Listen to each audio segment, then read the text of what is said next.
There's an island in the Hawaiian chain that most people will never set foot on, a place where time seems to stand still, where Hawaiian is spoken in every home, and where, astonishingly, there is no need for money, no banks, no cash registers, no bustling shops lining the roads.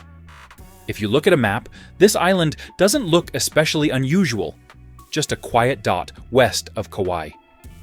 But this tiny landmass is the stage for one of the most curious stories in America: an entire community choosing to live without currency. Why on earth would a modern society make that choice? And what does it reveal about the delicate balance between tradition and change? Today, we'll trace the story of this island and explore why, for generations, money simply hasn't mattered here. This is Ni'ihau Island. The island Ni'ihau sits about 17 miles southwest of Kauai, hidden behind a curtain of distance and strict privacy. It's the 7th largest of the Hawaiian Islands, covering around 70 square miles, mostly dry grasslands and low rolling hills. Fewer than 100 people live here, nearly all of them native Hawaiians.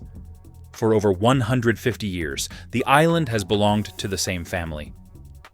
In 1864, Scottish widow Elizabeth Sinclair bought the island from King Kamehameha V. Her descendants, the Robinson family, still own it today.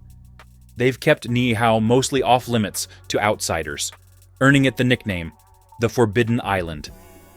But that restriction isn't just about privacy. It's about honoring a promise, to protect a fragile culture from erosion, and to preserve a way of life almost untouched by modern commerce.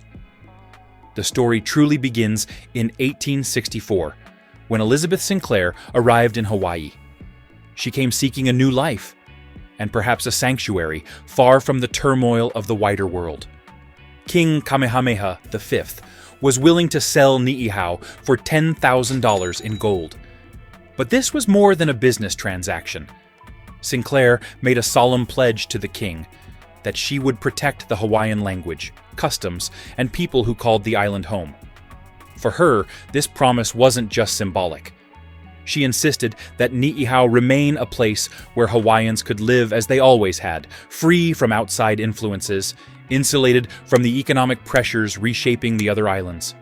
Over generations, her descendants treated this vow as a guiding principle.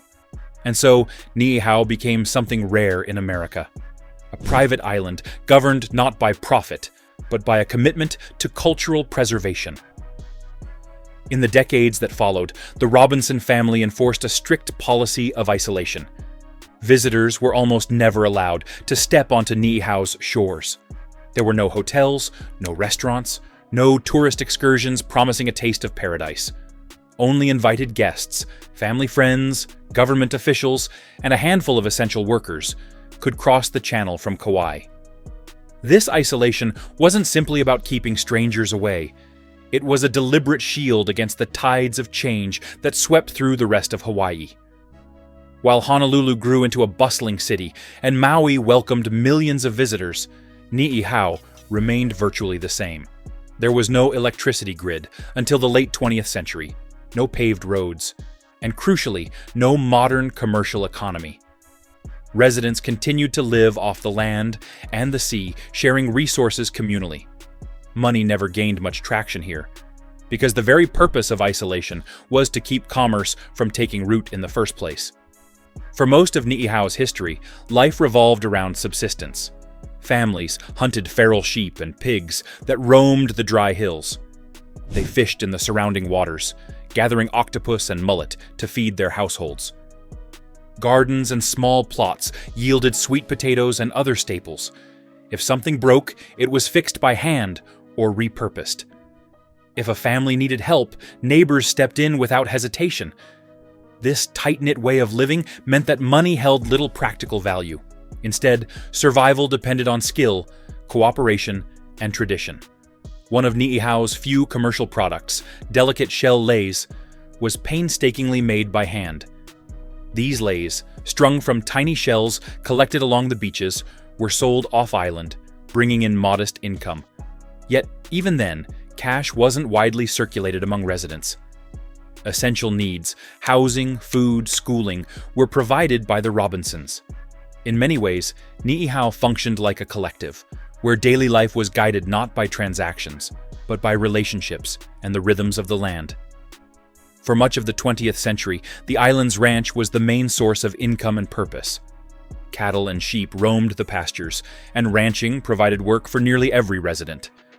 But the environment was always a challenge.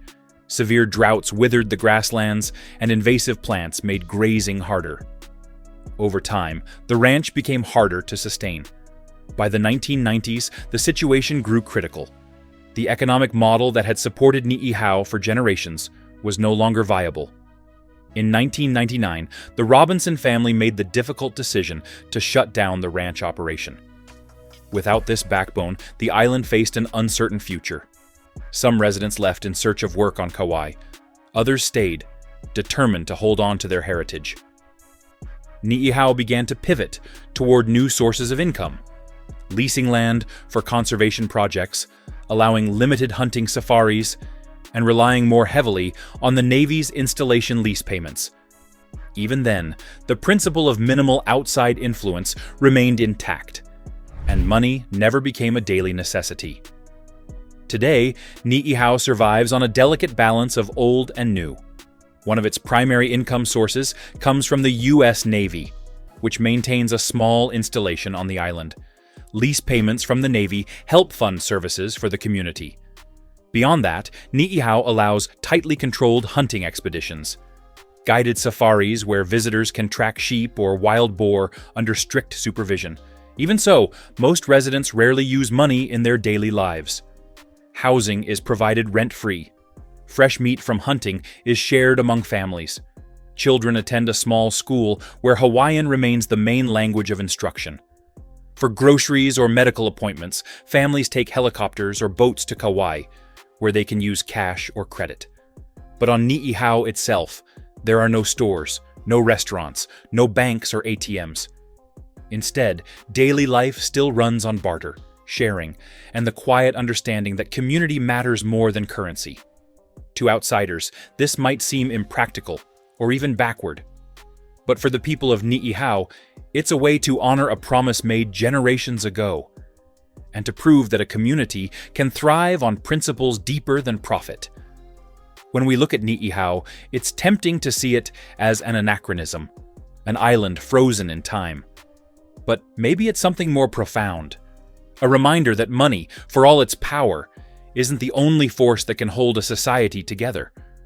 On Ni'ihau, culture is currency, heritage is wealth, generosity is a form of security no bank can replicate.